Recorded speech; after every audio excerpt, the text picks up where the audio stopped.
Welcome to HortTube. My name is Jim Putnam. In this video, we're gonna bounce around, show off a few things that are in bloom right this minute, and then plant a couple of things in the ground, and maybe show off a small box of plants that we got down at Plant Delights over the weekend that are gonna be going in the garden. We'll probably talk more about them later, but I'll show you a couple things that we picked up on the last open weekend for the winter open house at Juniper Level Botanic Garden.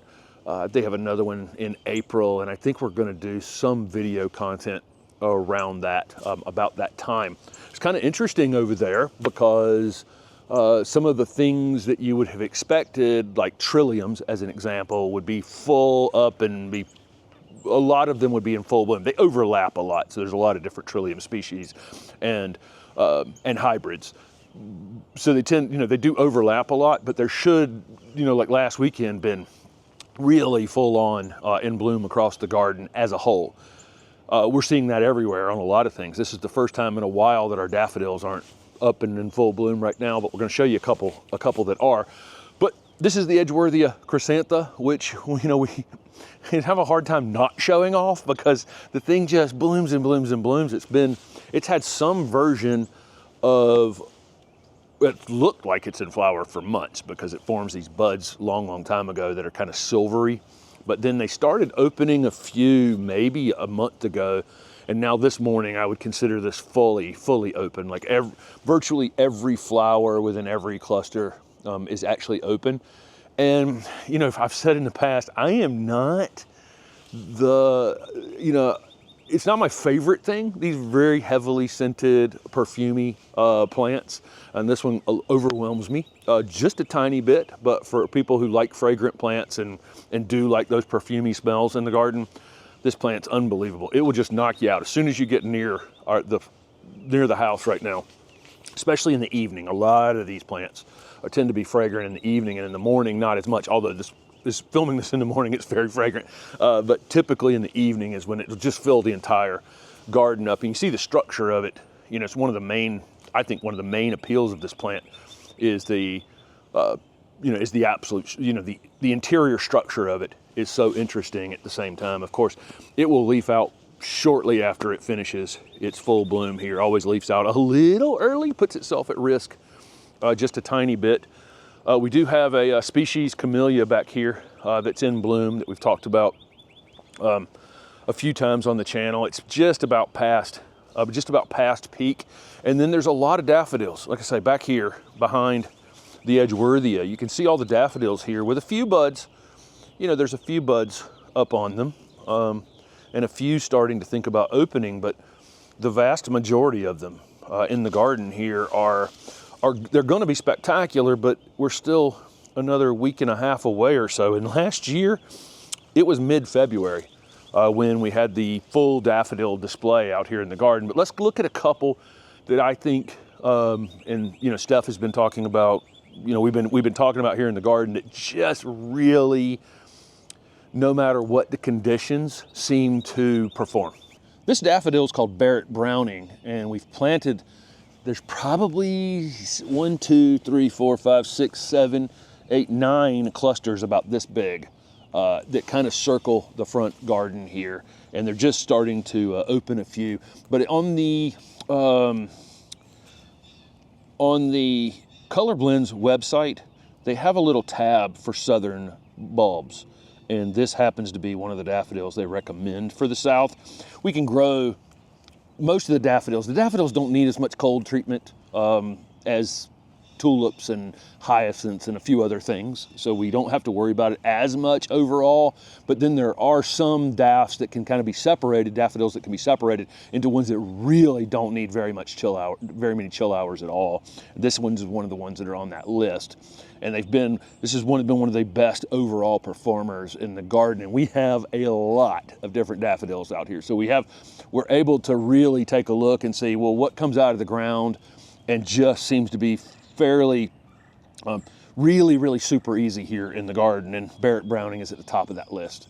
This hellebore is called Sparkling Diamond, and I think I've said a couple times at this point, it's probably the longest blooming hellebore we have in the garden, outside of maybe Fetidus, so different species of hellebore.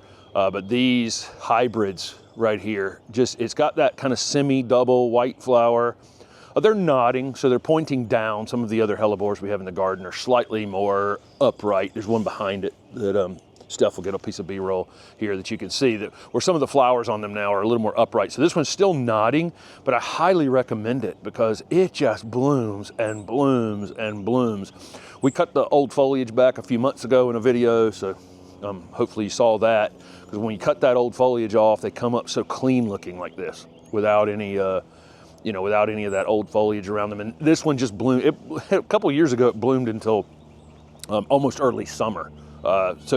Okay, we planted this lemon glow camellia 4 years ago out here, maybe 3.5 years ago or so out here.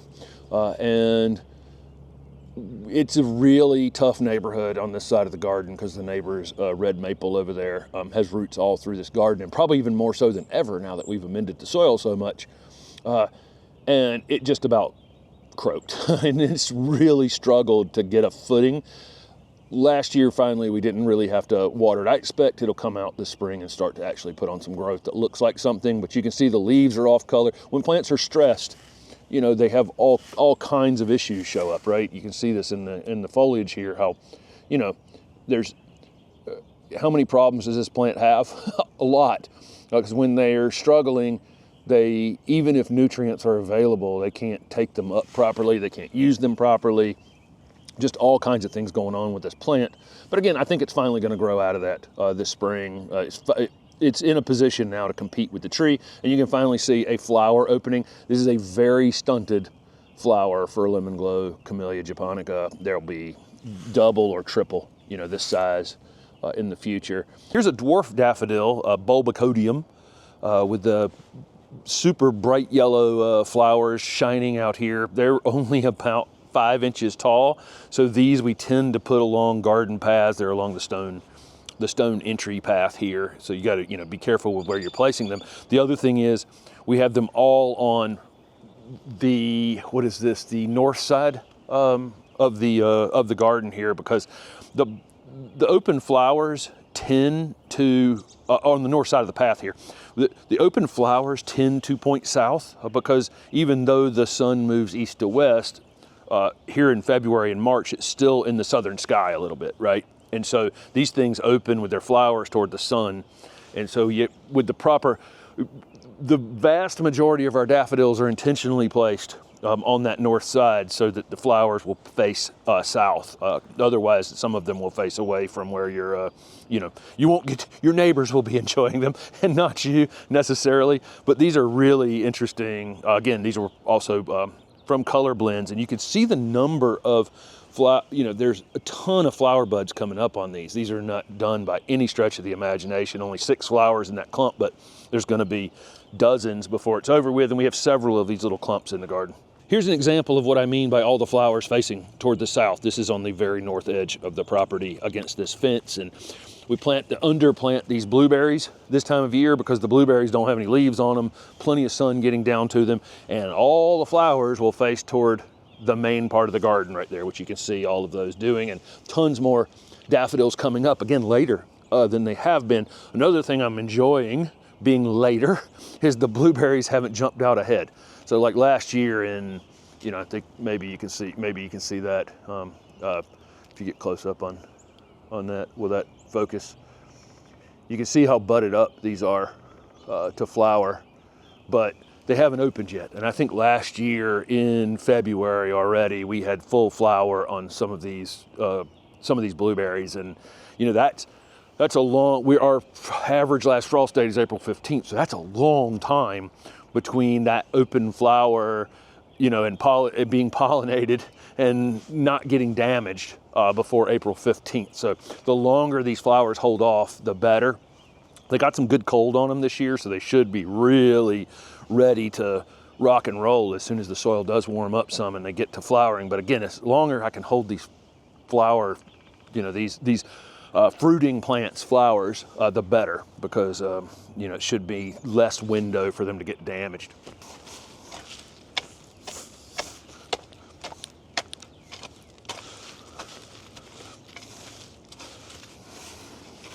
I did a video maybe a week ago on 10 new plants that we have for the garden. We actually have more like 40. I could make 3 more of those videos probably. And I'm going to show you a couple, you know, for in this video right here that will go in the ground later. And maybe we'll plant one more thing before we get over to there.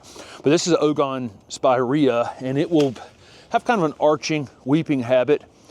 This is the actual property line right here, and then the native garden starts right there. So this is like an interesting little spot here where I'm going to say, because we've been planting along here for a long time, that we have 2 buckeyes, a white buckeye and a red buckeye that are native. We have a Thujil plicata right there that's West Coast native. We have Solidago down there that's definitely native, and then Rattlesnake Master that's native. A Japanese cedar, not native, and then another conifer and a yucca down there that are native. So this is going to be the transition zone where about half the things here are native and half of them aren't, but non-invasive. None of this is invasive material in any way, and then everything from here over there will end up being native plants. But I love this Encore Spirea. It's one that I grew for years at my nursery, and I think it's one of those kind of underused plants. And when I talked about it in the video, in the 10 new plants for the garden video, someone said down below they had actually bought them from me at my nursery years ago and had enjoyed them in their garden. So again, it's one of my again, all-time kind of favorite spireas. We have a lot of options here in the South for evergreens. So for heat-tolerant conifers and then leafy evergreens, and we tend to lean on them almost 100%. And then I think sometimes miss out on some of the weeping, interesting character of some of the deciduous flowering plants. And some of these bloom so early in the season. This is in flower now, obviously, in February, that you know, that are kind of the welcome to the spring thing. So things like the daffodils that we've already shown you in this video, and these early flowering spirea and things are kind of like, you know, and at Edgeworthia, you know, at the start of the video there, which is also deciduous without leaves right now. They're the kind of welcome to the spring things, the things that get you ready. It's still going to be more cold here before the end, right? But at least it's still kind of fun to see something. The anticipation kind of builds through these kinds of plants.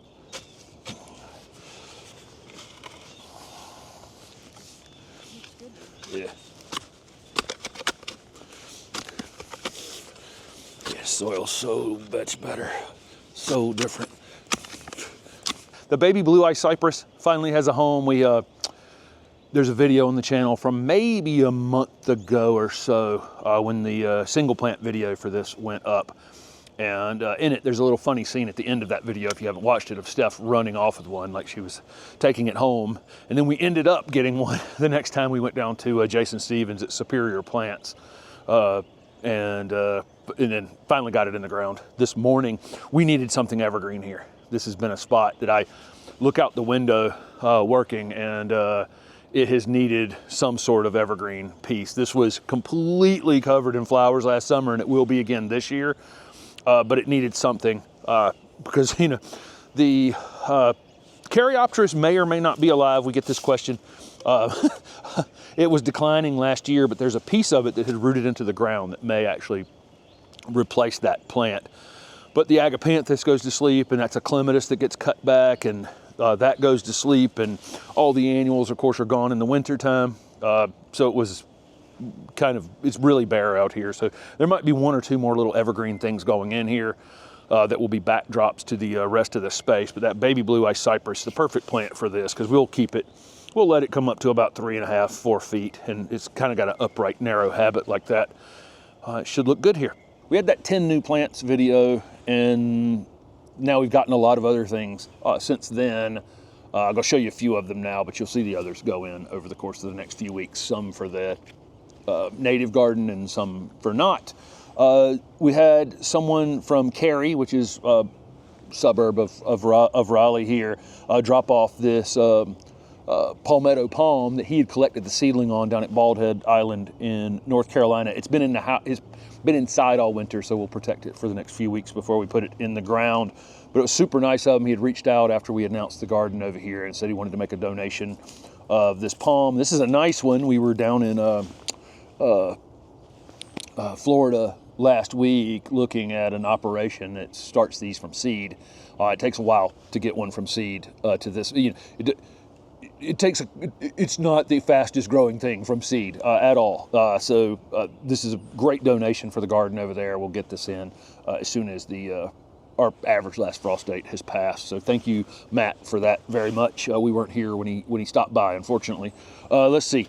A few things we got over at Juniper Level Botanic Garden. We got a new Akuba because we can't resist buying new Akubas. This one is particularly nice, and I forgot the name on it already. Ogon Nosuki. That's an interesting one with a lot of color in it. Again, those Akuba, sometimes when you're shopping for them, you get green ones and you get gold dust. Maybe Pictorata, which has a little bit of a yellow center, but can be inconsistent on its yellow center. But this one right here is fantastic, and I don't know how many Akuba we have out here now, but I always admire them at the Ralston in the Asian Valley. They have so many different Akuba in there, and they're all so interesting.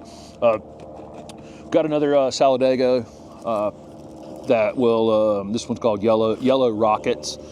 We'll probably plant it along that border in that transition area between the two gardens again. Great for that. Got another Farfugium. This one's not a native. It's the Asian plant, but great for our native pollinators. Actually, these tend to bloom in October, November. This one kind of has this lettucey kind of look to it. Well, you see the more common is the giant one, what people call tractor seat plant, which you can see this one has kind of a lettucey look to it. We had one called there's one called Crispata that's lettuce looking too, and this one's called Shishi actually. There's that. We've got a Helianthus. This is one that had been on my list. A friend of mine had talked to me about this native Buddleia a long time ago that in South Texas, and Plant Delights now has one available. This is not the showiest butterfly bush you're ever going to see, and they named this particular selection Dripping Springs, but it's Buddleia racemosa that probably gets 2 to 3 feet in the garden, something like that. Flowers, but not anywhere near as floriferous as our other Buddleia, but I just thought it was interesting. And we have a native Pachysandra, and I think we covered native Pachysandra with Tony in one of the videos we did on some ground covers over at Juniper Level. I don't know, sometimes we'll start talking and then we'll have a long conversation, and I don't know how much of it we ended up putting on film or not putting on film, but we've talked about native Pachysandra with him a few times. Really kind of super interesting mottled leaves on some of these native Pachysandra, but this will get used over in the native garden somewhere. It's going to have to go in a little bit more shade. That's one issue we have with that native garden over there initially, is that it's kind of the sunniest spot in the entire garden, and a lot of these native, the prairie plants are obviously for full sun. So if we're going all in on prairie plants, grasses, those kinds of things, we got plenty of space for that. But some of our southeastern natives, a lot of our southeastern natives, because the southeast is mostly wooded. If you think about that, I mean, it's literally wooded from the time you get to East Texas, all the way to the coast, and then from down the entire East Coast is wooded. So a lot of our natives are understory plants, and so that is a bit of an issue over there that we'll have to work with as time goes on. And we'll figure it out this summer. I don't think I've ever paid all that much attention over there to where, what time of day the back line starts to get shady. So it may be a little more shady than I think, but we'll monitor that. No, had no reason to in the past, but we'll learn from that pretty quickly. So there's a few plants we picked up at the open garden over there, a donated plant for the garden, and a few things going in the ground, and a few things blooming here in the Raleigh garden. So let us know down below what you have going on in your garden. Is it waking up wherever you are? Ours is waking up slower than it has in years, and I kind of like it. There'll be a little less pressure on that, do we need to protect it? Do we need to protect it? Do we need to protect it? Because the last few years, things have woken up so early. We have ended up covering some things through the spring, and I don't think doesn't look like we're gonna have to do that as much this year. So let us know down below what you have going on, and thanks for watching.